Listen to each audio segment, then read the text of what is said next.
On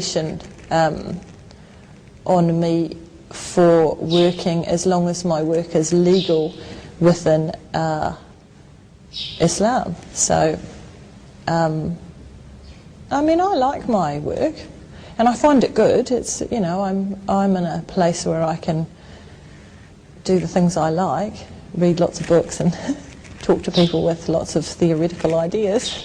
It's good. I find it good. There are some. Sometimes you have some problems, and usually they're just these things are about things like work parties arranged at the pub, or things like that, which I don't want to go to, which I don't want to be a part of a party at pub. But within my work, I find, you know, I mean, I'm teaching and researching, so I find it manageable. Mothers are, of course, revered in Islam, which is really good, especially if you're a mother. But the whole concept of women and women's value is quite different. So, you know, there's things like you're valued for your unique abilities to, you know, sort of nurture your child when it's in, and also nurture your child when it's out.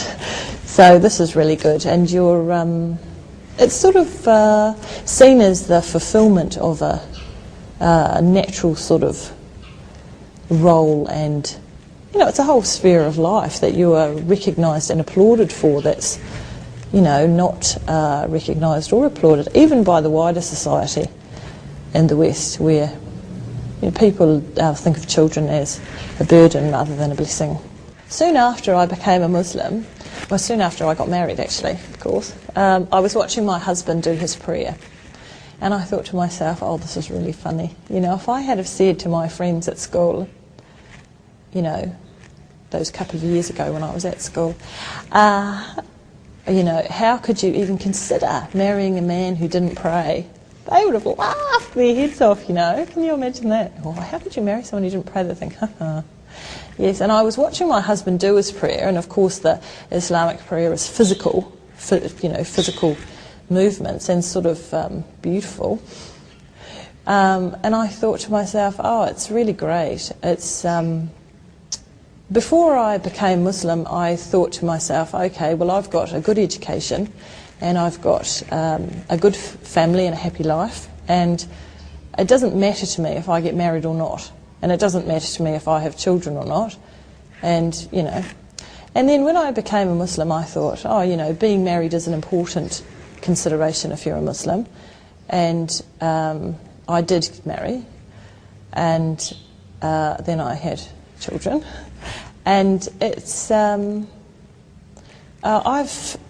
been, I wouldn't have imagined that I could have such a good relationship with another person. And my husband is not a New Zealander, so we have what's it called? Cross-cultural marriage, which people always say, ooh, do cross-cultural marriage. But of course, my husband and I are Muslims, and our baseline for reference is always Islam. In every decision we reference Islam.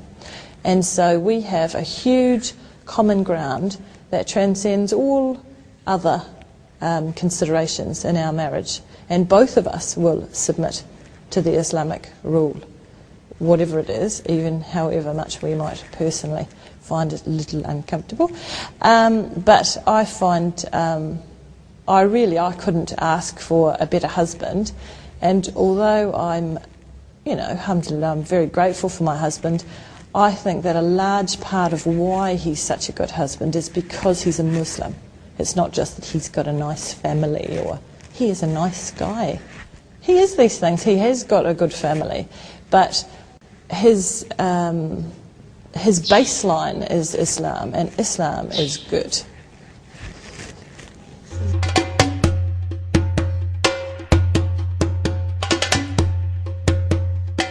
there's a great deal of miscommunication in the media about Islam, and it would seem to me, as someone whose business it is to research, that it's, well, of course it's obviously not objective, but worse than that, it's intentionally misleading. You know, they always henpick things from reference books. Say they go to the Quran and they pick out something, or they pick out part of something, which is, you know, more often the case. And so, like, they pick out the part about women, and there will be a corresponding part about men, before it or after it usually, but that's the bit that's not there. So it always looks like it's, you know, some huge patriarchal hat squashing the life out of the poor, you know, well-covered women who are ashamed of their bodies. But it's a total misunderstanding of even the beginnings of Islamic thought to have such ideas, which are totally peddled in the media. I mean, and just dropped in these little explosive bombs of untruth that people just accept because, of course, they don't know, and they don't know enough about it to know that it isn't right.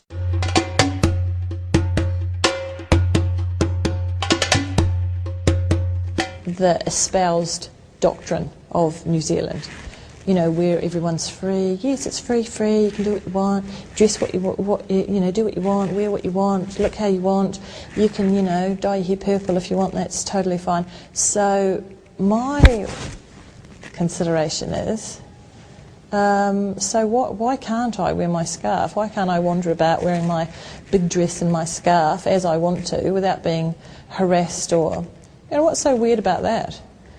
Do you know what I mean? Why is it so? Why does it? Well, really, why does it have to do with? What does it have to do with anybody else?